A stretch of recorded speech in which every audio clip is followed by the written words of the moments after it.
In this video, I will show you how to set up two-factor authentication with GitHub. First, open your browser and go to GitHub.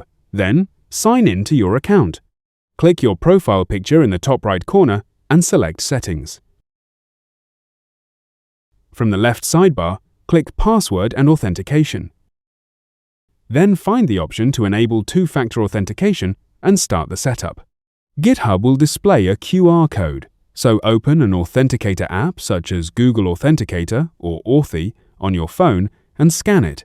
Once your account is added, the app will generate a 6-digit code. Enter this code on GitHub to complete the setup.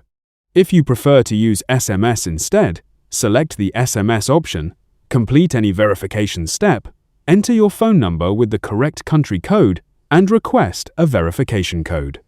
Once you receive the code, enter it on GitHub and finish the setup. If you found this video helpful, subscribe to our channel.